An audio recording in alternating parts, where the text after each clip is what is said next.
Habang ito, ang lahat ng nangyayari ay pawang mga himala. Yes. It is all miracle and part of God's blessings. So, palakpakan natin ang Panginoon. So, ang pinakamaganda pang blessing na nagpapakita ng kaharian ng Diyos ay ang tinatawag na biyayang natatanggap ng mga tao may pananampalataya tulad ng mga may sakit na makakatanggap ng kagalingan sa nagdarasal. Ako po, instrumento lang ako ng Diyos. Hindi ako nagpapagaling. Kadarating ko lang galing Amerika. Nung nagpunta ako sa Amerika, meron doon 34-year-old na babae, pulang nakakita. Tapos ito, pray. May batang lumpo, 3 years old, may cerebral palsy. Puro braces. Naglakad, nagtatakbo. But, ang katotohanan nito, hindi ko ito malubos na isip na ito'y magagawa ng isang tao. Dumadaloy lamang ang pagpapala ng Diyos. Dahil yung sinabi ni Jesus na hindi niya tayo iiwan hanggang katapusan ng mundo, yun ay kanyang salita na patuloy na mararanasan natin may pananampalataya. So ang akin naman pong ginagawa ay patuloy na ipinaalaala sa tao sa pamamagitan ng misa na kung tayo ay magdarasal, lalo na ng taimtim, makakatanggap tayo ng kagalingan galing sa ating Panginoon. Yes. Dahil walang imposible sa Kanya. Amen? Amen. Nung ako pinakatanggap ng gift ng healing, ako'y bata pa, I'm only 16 years old. Nag-aaral ako noon ng high school, nung may nakita akong lumpo. Matapos ko pong i-pray over yung lumpo, tumayo at naglakad. Ang una ko pong naging reaction, natakot ako. I freaked out. Tumakbo ko sa bahay namin, sabi ko sa nanay at tatay ko, kung may pumunta rito, sasabihin sa inyo na siya nakalakad. Tapos kong ipagdasal, huwag kayong maniniwala, nasisiraan nilang ulo. That was my first reaction to the manifestation of this gift. Hanggang sa ako'y nag-aral, ako po'y naging engineer. I became a chemical engineer. Nagtrabaho ko ng 5 years sa oil company. Hanggang sa ako'y nanarahan sa ibang bansa. I work and live in Canada ng mahigit na 20 taon. Doon po ako nagpari, doon din ako na-ordain.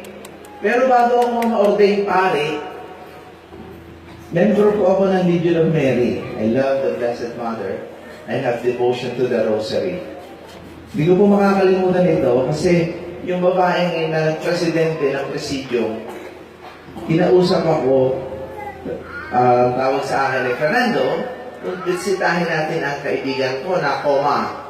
Sabi ko, malamig, I'm not feeling well, bukas na lang. Nung bumalik siya kinabukasan, umiiyak na siya kasi namatay. Sabi ni Fernando, namatay na.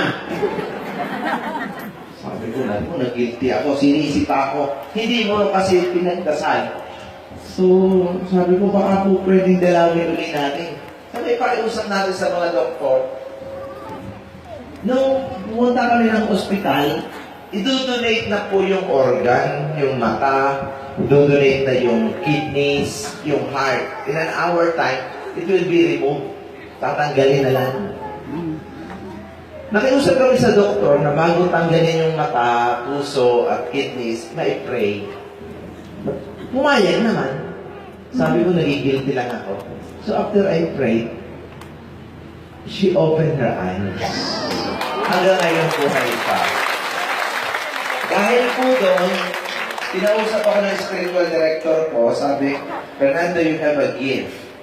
And that gift is not for you. Yung gift na yan, hindi yan para sa iyo. Gamitin mo.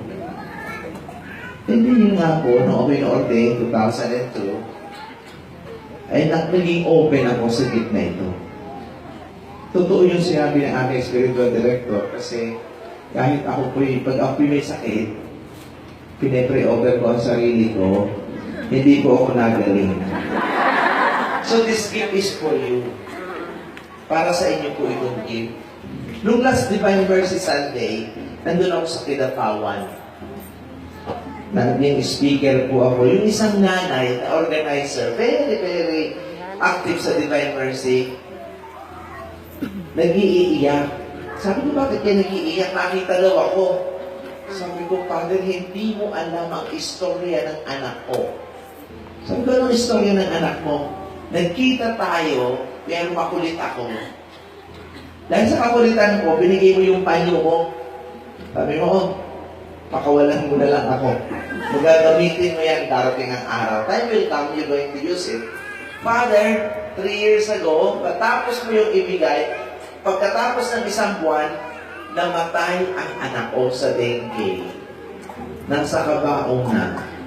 Naalaala ko yung panyo na ibinigay mo. Takbong-takbo ako sa taas ng bahay namin, hinanap ko. Dinasalan ko, nilagay ko sa dibdib. Father, nabuhay yung anak ko. So, walang imposible sa Diyos. Again, hindi po ako yun. Hindi po ako yun. Don't think it's me. Nakakahiya. Makasalanan din ako. Baka mas worse pa kaysa inyo. Ginagamit lang ako ng Diyos.